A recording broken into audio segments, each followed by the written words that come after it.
As a student, you have numerous job opportunities, and I'm not talking about minimum wage jobs here. I'm talking about real-time jobs. People become permanent residents even as international students in Canada. There are so many fully funded scholarships in this country. It is worth it. That is what I am going to tell you. It is so worth it. Hi guys, welcome back to my YouTube channel. My name is Yemisi, and if you are seeing my face for the first time, I am an international student living in Regina currently, but I study at the University of Saskatchewan. I don't know how to explain that thing. Okay, I am originally a student at the University of Saskatchewan and I study Masters of Public Administration, but I currently live here in Regina. If you're looking to come to Canada in May 2023, September 2023, or in January 2024, then this video is for you, because I know that by now there are so many admissions that would have been closed for January. So let's just focus on the realistic ones that we can get. Okay, so if you are one of those people that have been thinking about coming to Canada, or do I go to Canada or do I go to countries like UK, Germany, Australia, New Zealand, Finland, like all of those countries, that's okay. That's okay, because it means that you are doing the needful. You are doing your scan to know which particular country you should go into. But I'm here to let you know that there are so many pegs of being an international student in Canada, and I will be listing some of them for you in this video. Okay, so if this is the video that you love to see, then definitely keep on watching. Let's start from the obvious one. This video is going to be direct, straight, no long thing kind of video, because I'm not here to tell you things that are not already on the website, and I'll also leave some links in the description box so that you can go ahead to check those links and they can enlighten you more on some of these things that I'm going to be mentioning in this video. So let's start from the obvious one. From November 15, 2021 to December 2023, international students can now work full-time in Canada. Last month, because I'm filming this video today, October 2022, the Minister of Immigration declared that from November 15, 2022 to December 2023, international students will no longer have the 20 hours limit on their work outside of school. So if you don't know already, if you're an international student, there's a cap on the amount of hours that you can work outside of school. Meanwhile, when you get a job in the school, then you have unlimited hours. So what that tells you is, for that time frame, about a year from now, November to December, yeah, that's about a year, you would be able to work more than 20 hours. And if it is extended, then that would be great. But the only thing to this would be that if you are coming in September 2023, then that means that maybe you just enjoy it for like October, November, December. That's like for 3 months. But if they extend it, then of course that means that you continue to enjoy it, because right now Canada is trying to fill in the labor shortage that they have, and that's why they decided to extend it. And if you guys don't know already, there's been a delay in the number of immigrants, that's the permanent residents, that comes into Canada since 2020. That's since the COVID period. The second one that I have for you is that as a student, you have numerous job opportunities, and I'm not talking about minimum wage jobs here. I'm talking about real-time jobs. Like, for example, I was able to work as a summer student during the summer period, and there are people that got jobs even in federal government, summer jobs in federal government, meaning that they definitely were not paid minimum wage jobs, like they work good jobs. And I know people that are currently working in different firms right now, even as a student. Okay, so all of those fear of working minimum wage jobs, they are not, to be honest, they are not in Canada. Like, so I'm not talking, so this is it, you might not get that job like ASAP when you land, but I'm just trying to tell you that when you land, you can as well do your own survey and get good jobs as a student in Canada. So you have that opportunity, and why not if not? Okay, so there are so many job opportunities you can explore. You can even get onto like different internships in your school. Yeah, so many schools have internships that you can also explore whilst being a student in Canada. The third one that I have for you is, in Canada, all provinces usually review their minimum wage every October 1st of every year. So this year, Saskatchewan's minimum wage increased from $11.81 to $13. That's actually the highest percentage increase that Saskatchewan has ever experienced, and that's a good one. And the reason the premier mentioned was because they were trying to match up with the cost of living, the inflation and everything, which makes a lot of sense. So that's another thing. provincial governments are aware of the cost of living changes, and they try to align the minimum wage to offset some of those costs that you will be experiencing, which is a very fantastic idea. So that's another reason why you should come to Canada. Saskatchewan actually has the lowest minimum wage, but I'm just letting you know that it has been increased from $11.81 to $13 for this year, and there's already a news release that next year we're going to experience another additional $1, which is going to be $14 in October 2023 and $15 in October 2024. That's amazing. All right, so that's another reason you would want to consider Canada, because the government, they are after your well-being, and that's a good perk.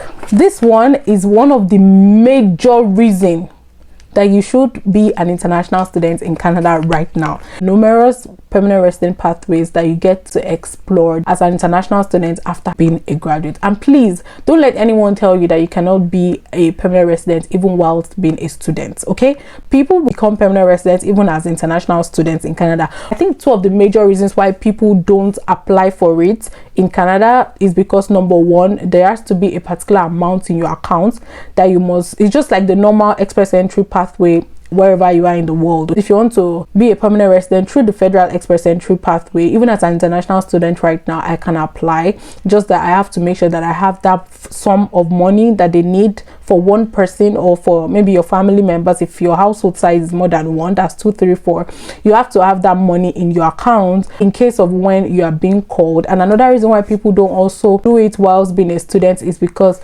some of them are probably in the pool right now and are not eligible yet. Some people do not just match up to the draw. Some people are currently in the express entry pool. Some people are just waiting for them to get their, their certificate, their degrees, so that they can add that to say, oh, I study and I worked in Canada, and that will also boost their score. So that's some of the reasons why people do not apply. But I'm letting you know, just in case you do not know, that you can be a permanent resident even whilst being in school, meaning that you can be converted even whilst being in school. Okay, so I'm sure that should be one of the major takeaways in this video, because I know that some people might not know about this.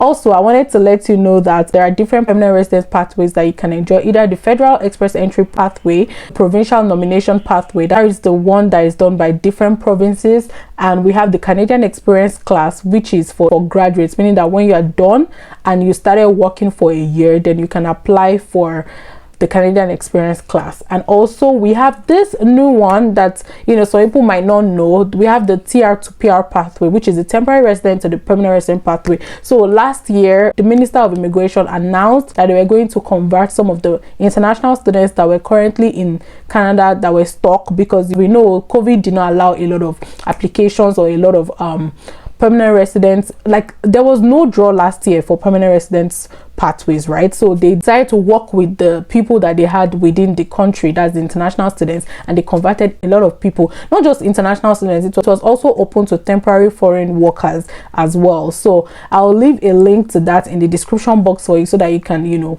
just go through it and see what it looks like. Because even last month the Minister of Immigration also announced that there will be another one coming up soon, so people are just crossing their fingers to wait for that news, and then they would apply. And the funny thing, all you need to do as an international student is to be a full-time student, to have worked for about 1,500 hours, and also to have your IELTS, like any English proficiency result of about, it's not 5.0, I'll correct it if I find out that it's not 5.0, but, and also to have worked as a frontline worker for some period, maybe people that were frontline workers in grocery stores, in different stores, in health clinics as well, and also for international graduates. So yeah, I'm going to leave the link so that you can get up to date on that information. And like I said, students are waiting right now to see what the new one is going to be about, and so that they can apply as well. So if you don't already know, that's another thing for you to know right there. Another reason why you should come to Canada right now is because it is one of the safest places to live in. Like, you can, when you hear about crime rates or and all of those things, I don't want to even mention that, like, people, so many social vices in the society, Canada does not really have those things, and just a very safe place to live in. And of course, where is a better place to be than a safe environment? Another major reason is because it is very multicultural in nature. See, there's no nationality that is not in this country. Do you understand what I mean? Like, I've met different people. The last time I was talking to someone, and I actually almost thought that the person was from maybe of these countries, like this India, Bangladesh, Pakistan people, but she said no, she's from Lebanon. And I'm like, oh my god, I've never spoken to someone from Lebanon before. And that's just very interesting. Like I said, it's a diverse society, it's a multicultural society, so you cannot feel alone, because you will always see someone that, you know, can understand you better. And aside that, it's multicultural, and then it is welcoming, so like everybody embrace the diversity that is in the country, and which is also a very good thing that you want to experience. This last one I'm going to leave you with, there are so many fully funded scholarships in this country.